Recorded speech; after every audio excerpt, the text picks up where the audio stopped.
Are we live? Yes, we are. Welcome back to the Grand Solar Minimum channel. Today is Saturday, September 8th, 2018. Henrik, how you doing tonight, bud? Well, after I've been chasing by elephants in my garden, I'm fine, thank you. Chasing elephants in your garden. Do I Yeah. do I dare ask? No, you need to see my new video. Okay. I will do that. I will do that. First, let's get into some space weather news. We got lots to go over tonight, folks. And yes, Hurricane Florence is definitely on the table tonight. But let's get to some other news first. Our solar wind speeds are sitting at 415.8 kilometers per second with a density of 4.5. Taking a look at our sun, completely blank once again. That's day number 10. 141 days without sunspots for the year 2018 and still counting. Take a look at our KP indices. We are at a quiet 2, and our 24-hour max is at a 3. But I'll tell you something right now. Here's a look at our sun from the SDO, and taking a look at the SDO live in motion. Let's get this going here. But I reported 2 days ago that we were not going to see, pardon me, any geomagnetic storm from this coronal hole that is now becoming Earth-facing and moving out. Now NOAA is saying there is a slight chance now for geomagnetic storms associated with this coronal hole. And the only thing that I can suspect why they are thinking that is it is possible, along with this fast-flowing solar wind that's coming straight at us, as this coronal hole becomes Earth-facing, we have a very active region all of a sudden just appear right on the edge of where this coronal hole is. So one has to wonder if we're going to see more accelerated particles and stronger effect from this solar wind speed because of this sudden activity that has developed right on the very edge of this coronal hole. In fact, if you guys zoom this in, it almost looks like there's a tornado on this. That's what it looks like, a vortex. Here, let's get take a look here right in the middle of the screen, folks. And then just pretty much a sudden explosion of activity right on the edge of this, where this corona is on the coronal hole that develops. So again, my thinking is that NOAA upticked the forecast with no chance to a sudden chance because of recent activity that has occurred on the sun. And very interesting. We'll have to keep our eyes on this. We will break through if anything significant should happen with that. Also, want to make note, looking on the eastern limb of our star, that area that we were watching earlier that could have been active, a region on the far eastern side, this is what we were looking at as you see it coming around the bend right now. Now, nothing official on it yet and nothing strong enough, so we will keep our eyes on that as well. But right now, that is officially not a sunspot or an active region at this time. So just 10 days in a row with 0 sunspots. And the TSI for August 30th, 2018 came back at a 1360.696. So again, hovering around that same area, other than that slight dip that we had around the 26th of August during an intense situation with Lane making landfall at Hawaii. Also, the 26th, and we talk about the 26th, actually right before we go into our articles here. What's significant about the TSI dip on the 26th? And Mari found this excellent paper, and I wanted to read the summary of this real quick for you guys, and I'll let you take a look at it. I left the link in the description. And basically, it's reviewing what happened on August 26th, which there was a strong geomagnetic storm observed on the 26th. But it says here, the Solar Terrestrial Center of Excellence reports that last weekend's reserve polarity sunspot group 2720 belongs to current sunspot cycle 24. Because of its reverse polarity, some websites claimed Sunspot Group 2720 was possibly one of the first groups of the new solar cycle 25. This is simply not true in view of its very low 8-degree latitude. The next solar cycle 25 sunspot groups should have both reverse magnetic polarity and much higher heliographic latitude, typically 20 to 40 degrees from the equator. Only 2 tiny short-lived numbered sunspot groups are currently assigned to the new solar cycle 25, Sunspot Group 2620 in December of 16 and 2694 of January of 2018. While both tiny sunspots were assigned to solar cycle 25, there is some uncertainty about which sunspot cycle they actually belong to.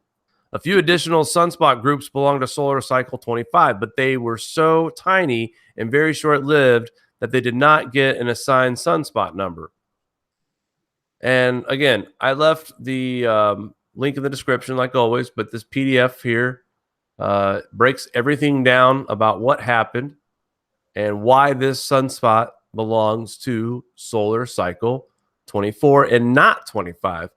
Because we have heard, and I don't know if you've seen this, Henrik, but we've seen some channel out there who is claiming that solar cycle 25 has arrived. They actually reported that. And there was a lot of confusion, I know, when this happened. I know I was scrambling. I think I was talking to Rob and Starman at the same time when it happened. But I thought it was significant that we observed a dip in TSI during the geomagnetic storm on the 26th. So these are just things that we're able to witness in several different areas of the data. And I just want to kind of show everybody that correlation. But again, excellent PDF here. Thank you, Mari, for finding this. I got a lot of help from Rob and Mari when it comes to these articles here. And Henrik, I got yours late, so I do apologize for not letting them make the cut tonight. But again, appreciate the effort from everybody in the group to help keep this show going as far as keeping content flowing. All right. So let's get to some headlines. And as we talk about coronal hole stream, and we're expecting an impact on the 11th and 12th, we are also expecting a hurricane to make some kind of a landfall. And I'll get into that here just in a minute. But also with the solar activity that we have had, the lack of, I should say, we are starting to see a lot of earthquakes. And we've been talking the last 2 weeks about how we've noticed a 6.5 or higher. Here's a 5.9 in China. Mari just told me there was 2 5.5s that just went off here in the last hour. One in Fiji. What was the other one at? Or do you remember? Do you recall? The 2 5.5s? Congo, I'm sorry. So, and just another article showing 14 injured, dozens of homes damaged after a shallow 5.9 earthquake in China.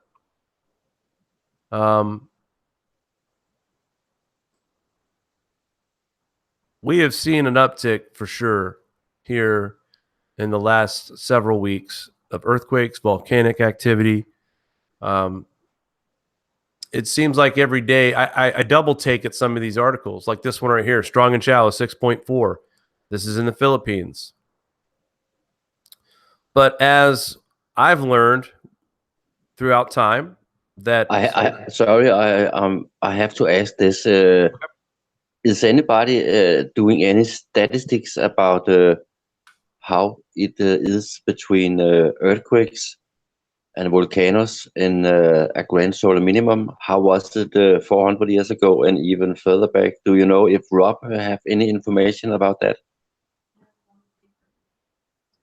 Mari says she has a paper, pardon me, and that she would post it to show the activity of volcanoes and earthquakes.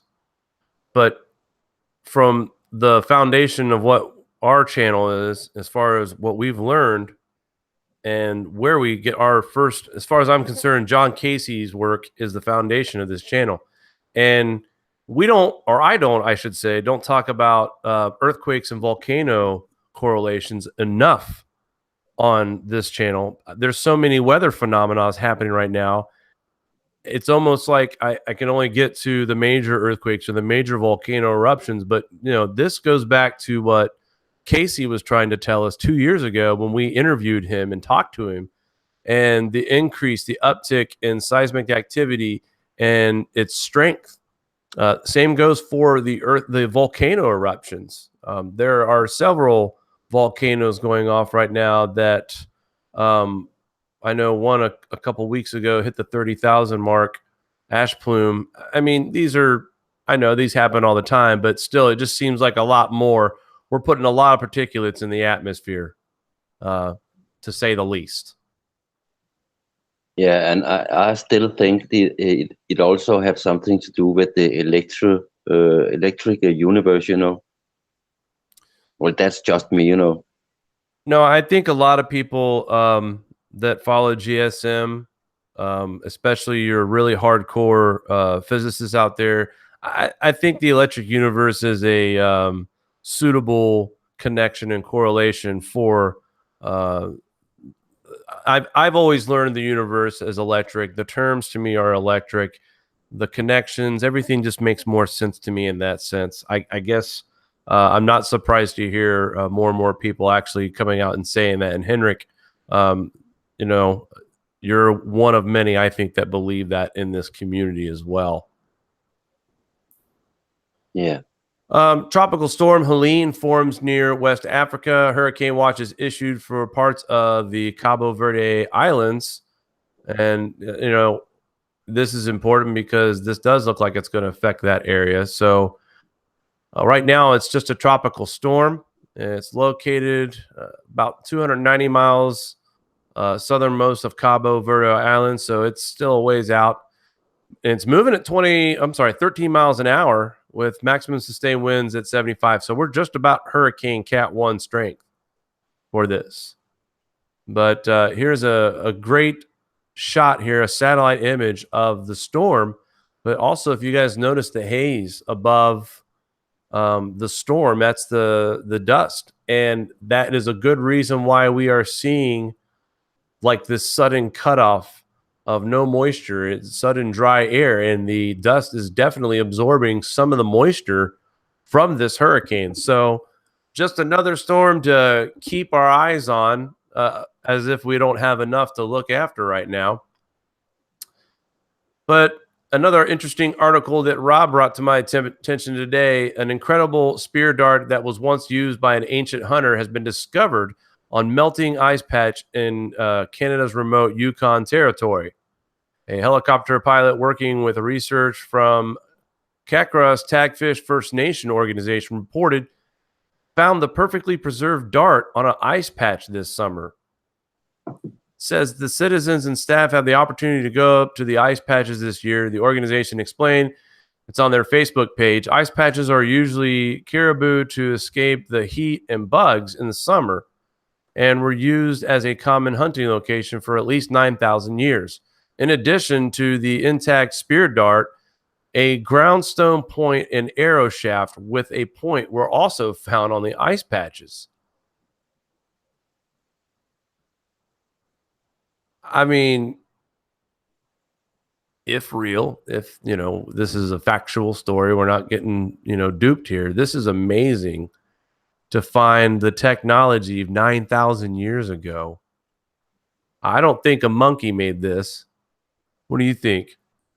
Well, I'm not surprised. I always keep telling people, the further back you go, the more knowledge we have. We are so stupid today, So I'm not surprised, people were not stupid, and we have been around a lot longer than we are told. They found other things too. A 900-year-old copper arrowhead in a remote Canadian mountain. Says it was, again, perfectly preserved. Antler arrow was found sticking out of an ice patch in the Yukon territory. The find, which was made in 2016 on an unnamed mountain, surprised experts. And here's another picture. There's another link. It's just interesting. It says here, and it's telling you again, that people have always been moving.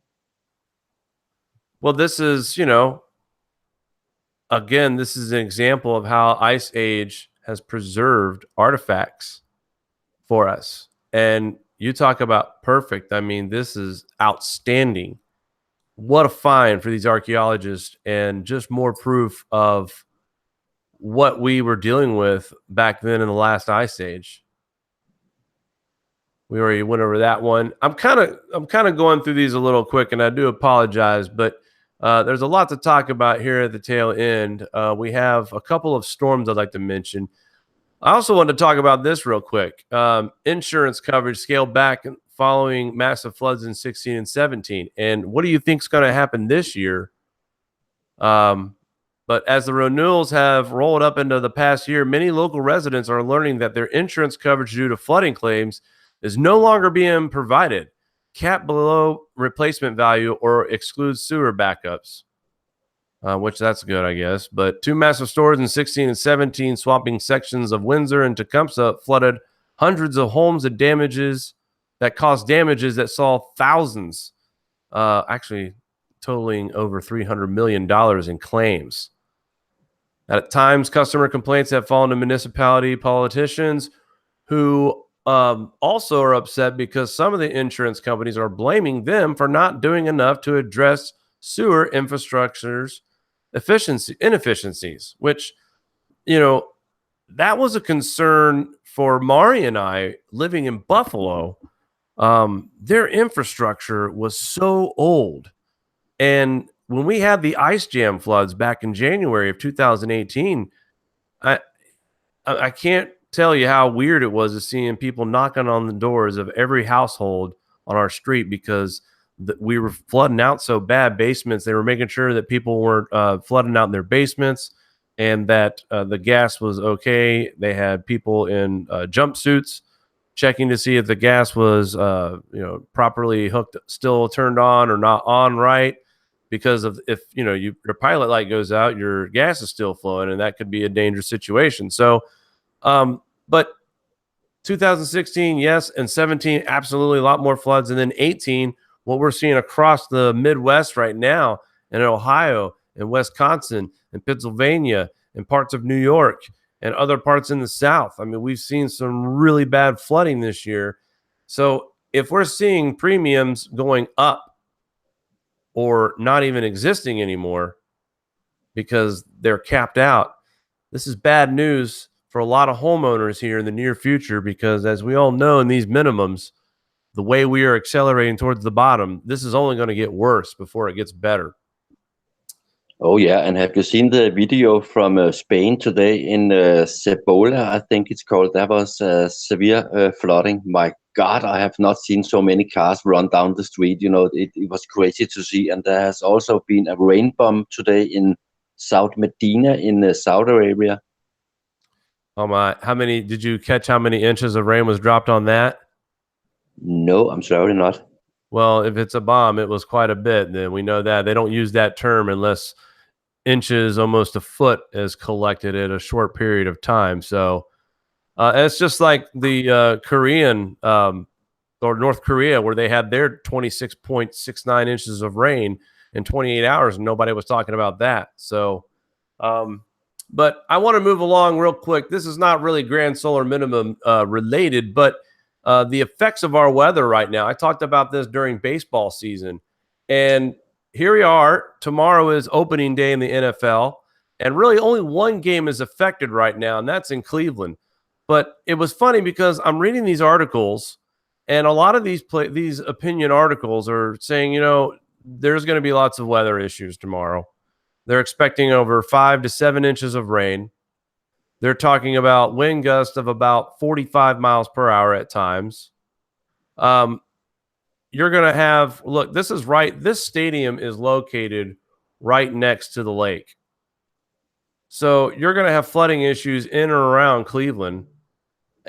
My surprise here is that I checked NFL.com before I went online. And honestly, folks, this game should be moved to another day, possibly Monday night or even later. Just depends on how much flooding we actually get, because talking about infrastructure just now, Cleveland is another city that has some infrastructure issues, especially the road conditions, but another older city who probably has to update their their infrastructure as well as far as their sewer. But here's a quick statement from the NFL. It says, as our standard procedure, we are monitoring the forecast and will stay in close communication with the weather service in both clubs. As per NFL policy, in the case of inclement weather, specifically lightning, the referee has the authority to determine when it is appropriate to suspend play and clear teams from the field.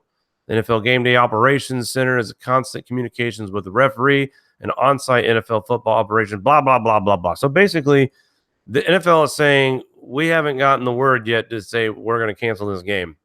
My problem with this whole thing is, A, we got the safety of the citizens of Cleveland to be concerned for. B, we have the safety of the athletes who are running, stretching, doing things they normally don't do in every day. Plus, they're doing it on top of inches of water now. So we've got the safety of the fans, we got the safety of the people that live in the community, and the safety of the two NFL teams and the referee crews and everybody else that's affiliated with these football games. And I'm just surprised that the game is not being delayed or it's not being canceled at this point. And maybe, who knows, it may let up. But I just thought it was interesting that Gordon, Tropical Storm Gordon, is the culprit here. And that big, heavy yellow and red is going to be in Cleveland. And it's going to be there from morning until sometime early evening in Cleveland, Ohio. Like I said, they're going to get about 5 to 7 inches of rain. So, I think sometimes you have to zoom out, step back, and do what's best for, the best intentions for the well-being of everybody in this situation. And, I'm not trying to scare people away from going out Cleveland. What if the situation gets dangerous? People get trapped downtown. They can't go because the streets are inaccessible. If this rain falls as sudden as they say, will it mess with their sewers, their infrastructure, and create more problems than a normal rainstorm should? In other words, can the city handle this much tropical moisture at once like this, as old as their infrastructure is? And I just hope that everything works out for the best on that. And one more thing before we get into our second half of the show here. Also want to talk about this tropical storm, Mankut. They're talking about this thing rapidly intensifying.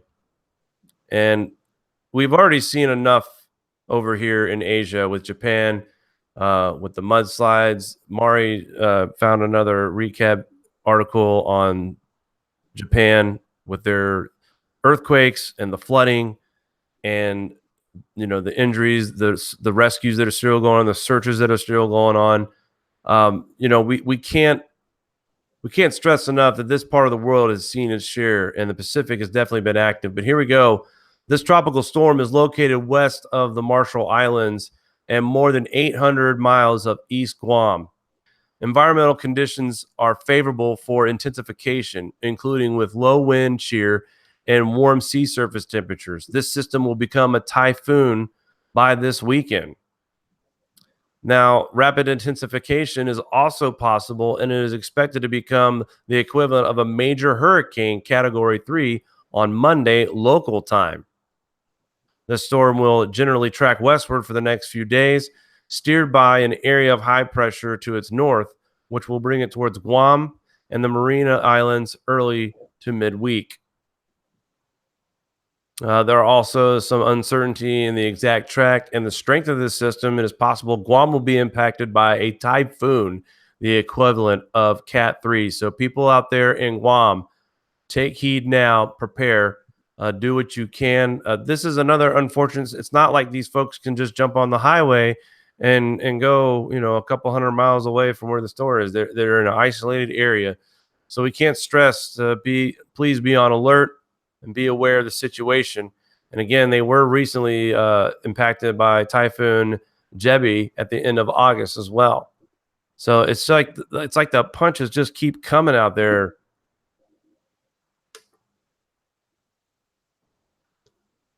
All right. Now, let's talk about what we're dealing with here at home. We got Gordon causing some issues here in the Ohio Valley. But this is something that I wanted to kind of talk about. And Henrik, I wanted your thoughts on this too. I showed you before the show. First of all, I said 3 days ago that this storm was just going to kiss the coast and hopefully move off to the North Atlantic. And this is why it's important not to try to make predictions to almost 2 weeks out. Every day that we've seen the GFS and the Euro models, the storms continue to trend west. And I've learned from other people who follow hurricanes that it's likely when you see a trend and where the storm is heading, you follow that western trend. And tonight, this is a warning. I want people to take this as a little bit elevated watch for the East Coast, South Carolina, North Carolina, everybody from South Carolina all the way through New England. I think it's important that we get the awareness out now because this could be a devastating storm. And the way the GFS is showing this right now, in my opinion, it's possible that there is going to be some major coastal damage done on North Carolina. Here we are on Friday, September 14th. We are at a pretty impressive looking storm. It's 929 millibars in the center. Very heavy precipitation. But look what the movement does. The storm heads up the coast, moves ever so slowly back down the coast. Now, folks, this made landfall on Friday. This is Tuesday, September 18th. 4 days later. It's not done. From here, we go up the coast. Look at that. Baltimore, D.C., Philadelphia, New Jersey, New York City. Now, the motion of this storm really picks up. So the good news for this area is that this storm is going to book it out of here by the 19th. It's when we see the 19th, it's not going to be this long duration. But what's scary about this, and now that confirms what the governor of North Carolina's fears, he knew he had information to this particular model, and which is why I believe they were the first ones to declare the state of emergency so early. But this storm right here, folks, if it does, and we're still we're under a week away from this now. This is starting to get crunch time. We're 6 days out. And each time we see a run, this storm continues to move closer and closer to the east coast of the United States. But the crazy part is the amount of precipitation that Florence stands to bring to the East Coast. And look, North Carolina, this is bad. 4 days. 4 days this storm hangs out. I'll back it up. Here we are on Thursday. By early Friday, September 14th, it approaches. It's on the coast, just raking the coast on the 14th. Here's the 15th. Now the 16th to the 17th, 18th, and it finally starts to move out of North Carolina on Tuesday, September 18th. So 4 days of heavy rain, strong winds. I'm sure we'll see 60-mile-an-hour winds at times, maybe gusts higher than that. We're going to have tornado warnings up and down the coast, north of North Carolina as well, before the even main storm hits. So this is going to be a multi-day event where this area right here, the D.C. area, Philadelphia area, North Carolina, that is going to be a major watch out. And New York City isn't even out of it because as this storm moves out of here, this is on the 18th. Here we are. Look at the heavy precipitation that's going to fall. Thankfully, this storm picks up speed and moves out quickly. But still, this is a lot of rain to fall, and especially in this area here because we've already seen enough flooding here in Pennsylvania, Washington, D.C., New York City. I mean, and then the crazy part, if you look here into the far north, right here where my cursor is, that's part of Hurricane Florence. That's going to be cold enough. The air up there is going to be cold enough. We're going to see snow. And by the looks of it, there might have been some heavy snow at some point during this storm. I mean, what a way to and the thing that I'm looking at the most, the consistency of the fact that these other storms are going to get pulled out of the Atlantic after Florence boogies out. Now, why is Florence staying on the coast so long? And I'll tell you why. There is a cold front that is trying to make its way through from Canada that week. And we do slightly warm up our temperatures, I know, here in the Northeast up into the low 80s by the end of next week. So this cold front, by showing up as late as it does, is the reason why this storm is hanging out in North Carolina. It's almost like this low pressure system gets wedged in on the East Coast by a high pressure system. And by the time that cold front finally pushes through, and I'll try to show you which cold front I'm talking about, it's starting to develop here. Right about that's the front that we're waiting for right here over Ohio into parts of Kentucky.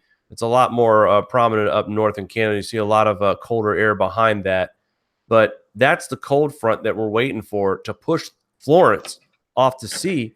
And once Florence gets caught up in that high pressure, it's going to get whipped out. But here's the consistent part about these hurricanes. Once Florence begins to whip out, these other tropical waves that we were talking about today and earlier go with it. And it's almost like the Atlantic, the chamber is cleared. Other than some precipitation, heavier precipitation in the tropics, but nothing, again, this is 2 weeks out. But I'm just saying the one thing that's remained, two things that's remained consistent. One, the storm continues to trend west. And two, when this storm finally does leave the U.S., it takes the other tropical waves with it. So there's some good news. But we will watch. Actually, I'm going to take that back. There is a tropical wave right down here. I'm going to pause this. Take a look at the tropical wave that came off of Africa, the first one here. And that is Helene, I believe. No, Helene's back here. So the storm before Helene actually may make a beeline. So we have to watch this one too, I think. There's a possibility this could go up into the Gulf because it looks like there's a lot of moisture being pumped in from Central America into the Gulf. And if this low pressure system gets thrown into that, it's possible it could rejuvenate itself. So, it is peak season for this kind of activity. So we'll keep our eyes on it. But that's the consistency that I've seen, is that A, the storm has continued to trend west. And B, once a high pressure system gets a hold of it, it almost just clears out the entire Atlantic Ocean and takes all tropical threats out of it. But again, folks, Florence is enough. The damage that Florence is capable of, what we're looking at right now, is enough. Here's another look at Florence as it approaches landfall. Here it is, touching North Carolina. Unpause it. Goes north, back south again, a little bit more closer to land, and then rejuvenates as it goes back over the warm mid-Atlantic waters. And that's where this ensemble stops us here. So I really thought tonight that we should definitely pay a little bit closer attention to this particular tropical storm. Right now, if you look at go ahead. Yes, because it can slow down and it can also speed up. But I'm wondering about if it's slow and it's going through the coast, would it be able to suck a lot of water up from the coast and make a rain bomb?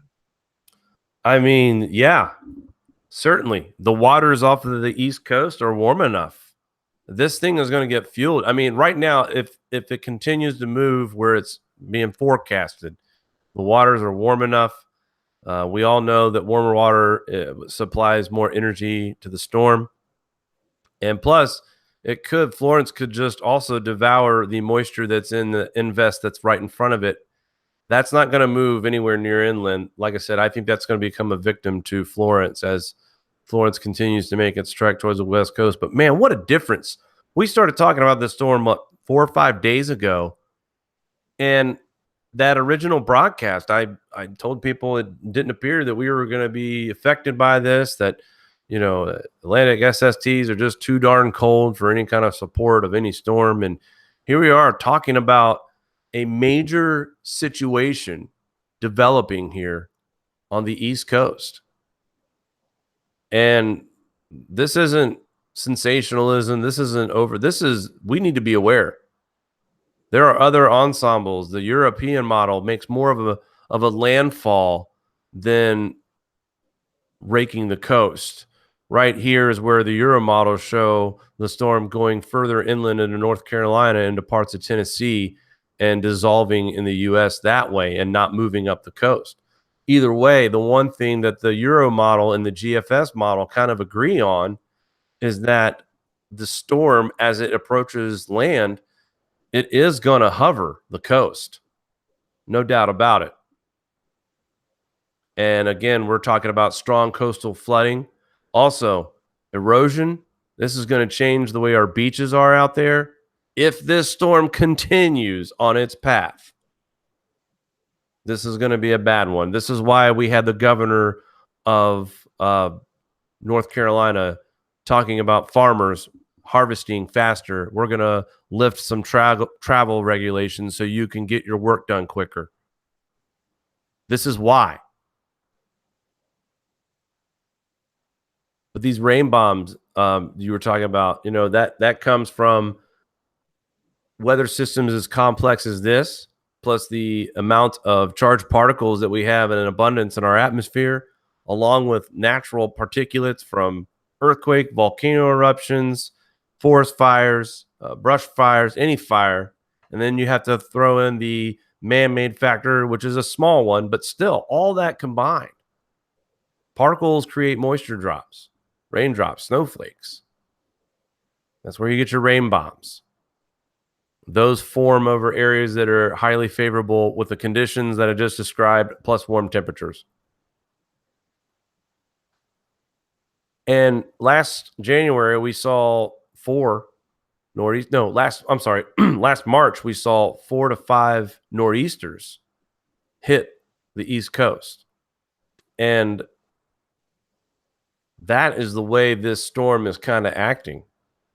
Just the way this thing is.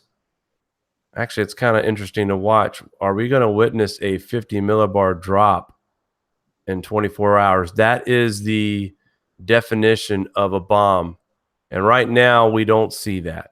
Looking at the GFS model this far out, I don't see a 50 millibar or 50 pressure millibar drop on this storm. It does drop, but not quite the amount that would qualify for this to be a rain bomb. It gets close. It gets about 25. It drops pretty fast, 25 millibars in 24 hours. That's not quite the, it has to be, I believe it's 50 in 24 hours. Is it not? Yeah, thereabout. I'm sure Rob or somebody will correct me if I'm wrong on that. It's late.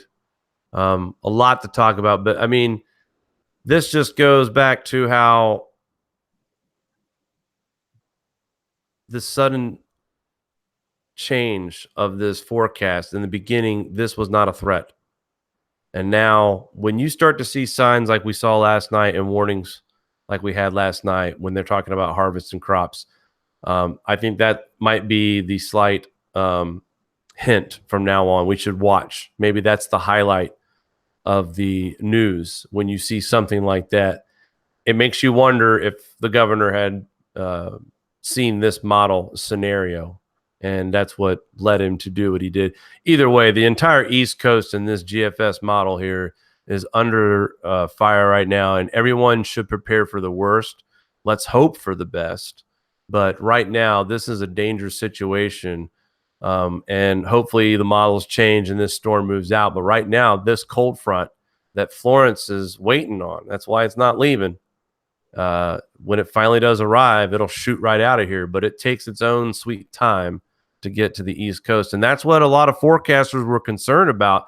And they weren't comfortable making any kind of prediction earlier because it's hard to see fronts like that form. And, we're waiting on something that hasn't even formed yet. So a lot of uncertainty still. But as we get closer and closer to the impact date, I think we can both agree that this storm is looking like a more and more likely landfall situation here for the East Coast. And I think it's time we start taking preparations and get ready for this possibility of a horrible flooding event. What looks right now is this is just going to be an awful flooding event. And like I said, areas on the East Coast have already been saturated this year. The last 2 or 3 months, we've seen several areas in Pennsylvania flooded out, Washington, D.C., Baltimore, New York City's even seen some flooding, heavy rain. So, I mean, this area is saturated along with the upper Midwest.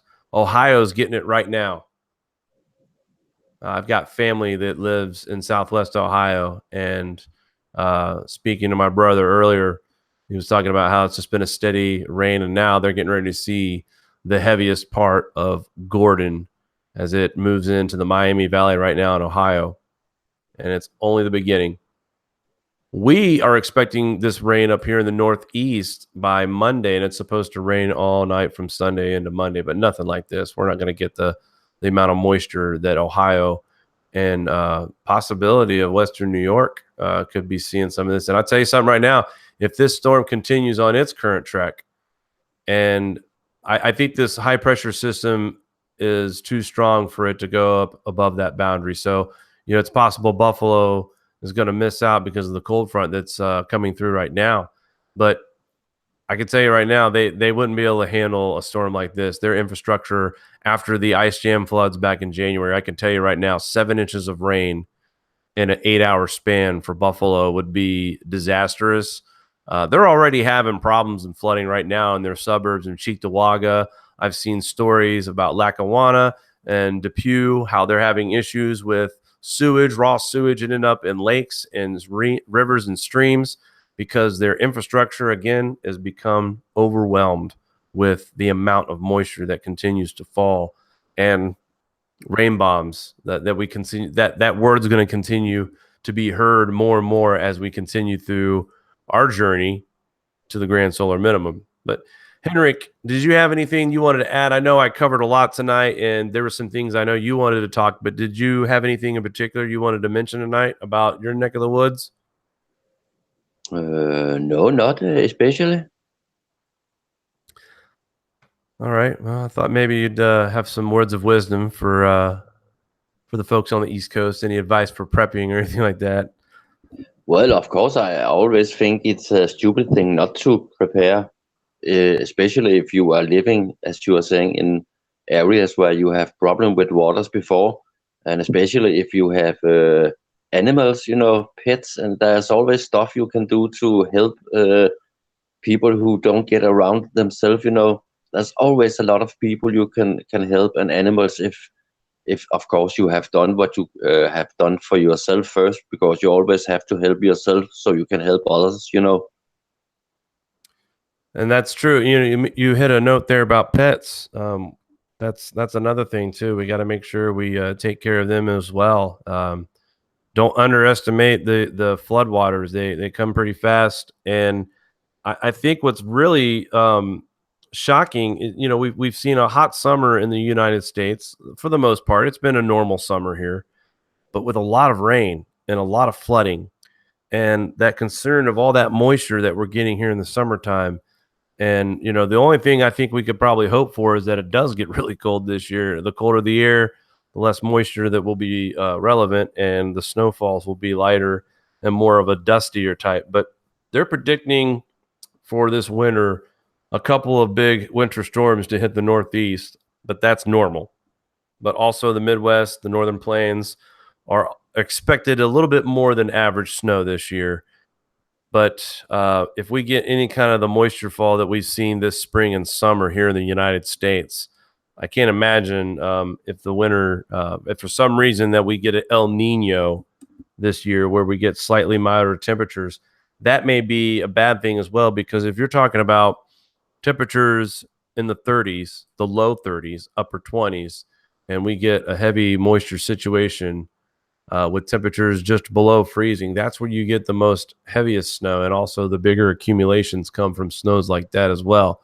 So, and while we're talking about El Nino, because right now we are still below the threshold Here is the East Tropical Atlantic. It's still declining at a negative 0.686 below baseline Celsius.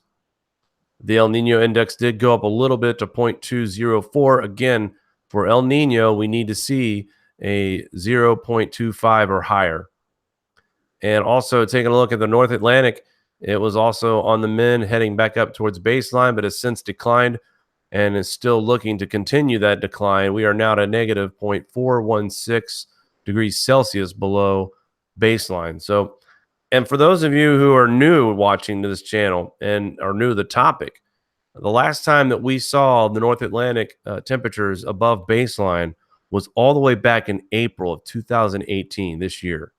So this has just been a tremendous run at temperatures below baseline, and also more worries that we will see temperatures plunge this winter in the North Atlantic, bringing waters even cooler for the next spring and summer in 2019. So a lot of things still to watch. I always preach this, that this is never an overnight thing, that this is one of those things where it's going to take time. But during that course of time, we're going to be facing a lot of challenges. And now I think I understand what Starman always says to me when he tells me it's going to be a bumpy ride, though, even though it's not going to be like, the grand solar minimum peak right now. It's still going to be a bumpy ride as we descend through the end of solar cycle 24 and enter into solar cycle 25. So just lots going on right now. The space weather is quiet, but at the same time, it's not.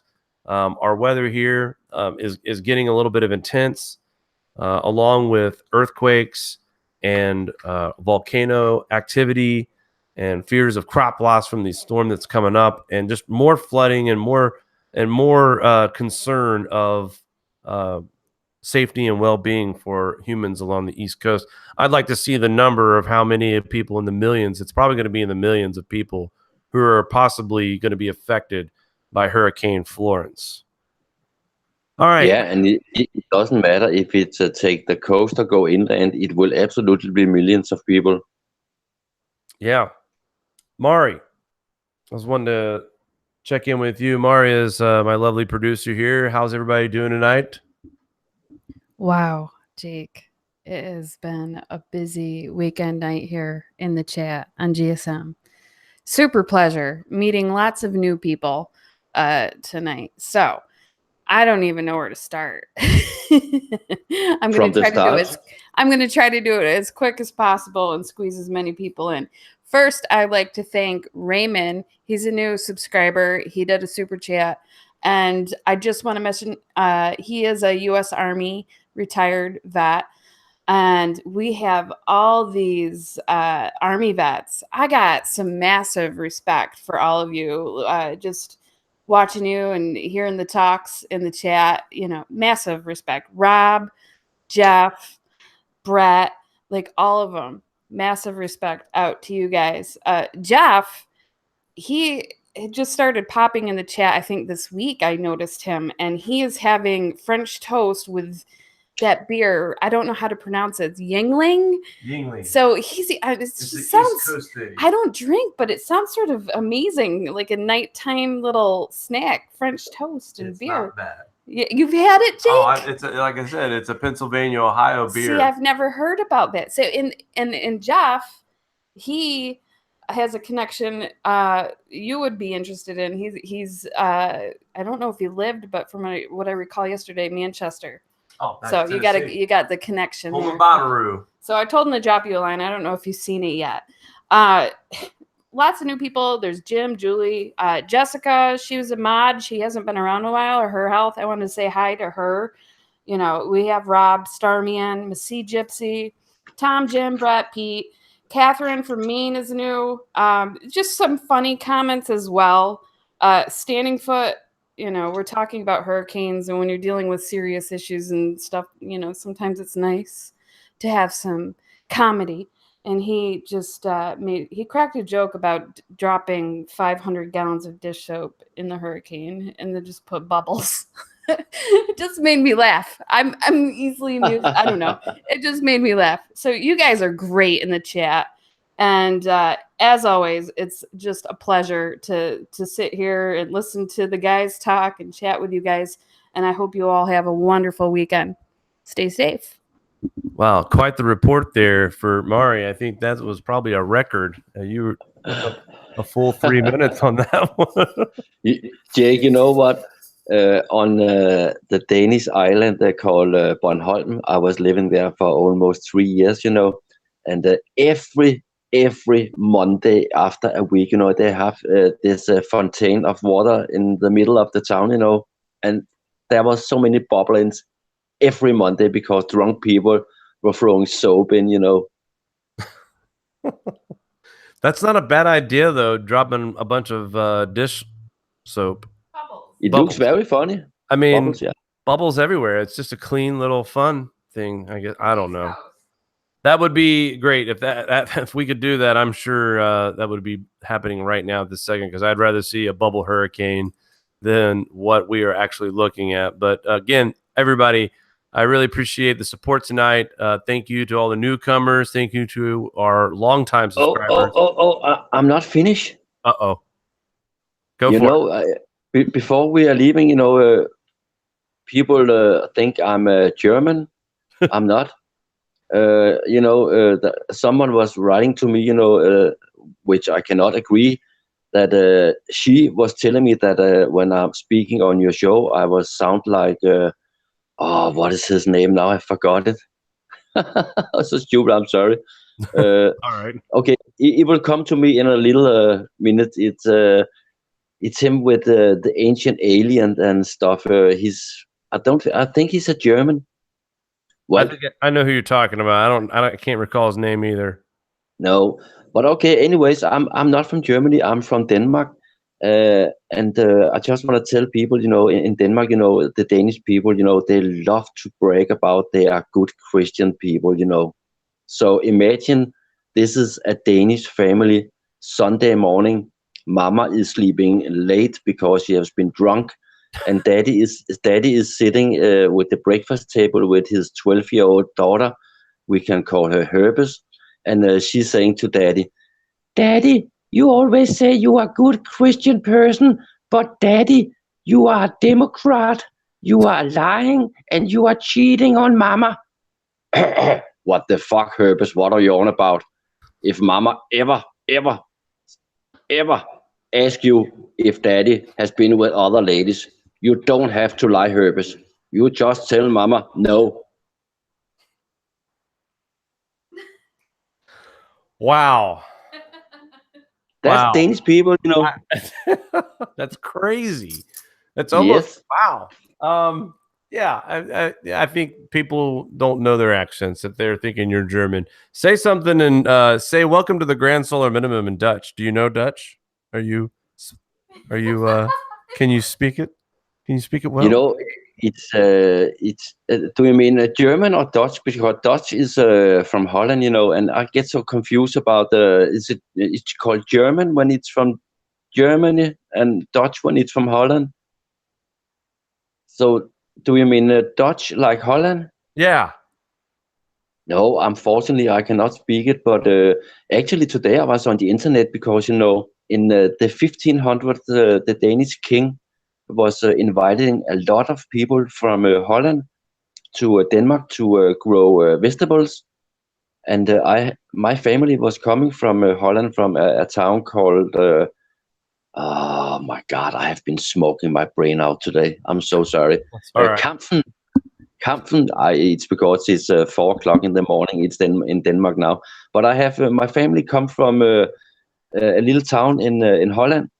And they came to Denmark in the early 1800s, but they were not growing vegetables. They were making homemade cigars, you know. So I've been trying to find out where from Holland and further back, you know, I'm coming from. But it's very difficult, you know, because there's a lot of people back then in Holland who have my last name. So it's not an easy job. Well, I've always been fascinated with the language and the accent, so I just thought maybe, you know, I could hear that tonight. I apologize for misinterpreting You shared an article with me today. What language was that in? I couldn't read it. It was in a different language. It has been in Danish. I thought it was it not translated? No. I'm like, well, I'd love to read this, but I can't. Okay, because when I'm sending them, then I have translated them from my computer, so I cannot understand why they are not translated when I'm sending them. It might be just because I'm looking at it on my phone. I probably could translate it on the computer. I didn't think about that. So, but anyway, Henrik, thank you once again for joining us. I enjoy your insight and your friendship and your company. It's nice to have a co-pilot, especially on Saturday night at the end of the work week. It's been a long week for me. I'm sure everyone else works hard during the week, and but this is always one of the best parts of the week I look forward to, is having you on the show and having your insight. And it's just good to get feedback from other people around the world as well. So I thank you very much for your continued participation on our show on Saturday nights. Well, absolutely no problem. And I have to say this time, I'm very sorry. I was so tired this time, but it's been a very long day for me. And I just want to say at the end here that my good friend Matt Mitchell, I want to say something to his 2 children who are up now and listening. Go to bed. That's right. And once again, guys, as we take one more look at the East Coast, this is a special warning. I think we should all really take this serious, that we are looking at a very heavy rain event that is possible in landfall next week on Thursday into Friday morning. And North Carolina right now, you guys appear to be getting the worst part of the deal right now. So with that being said, I appreciate you guys tuning in. We will talk soon. Take care, guys, and enjoy the rest of your weekend.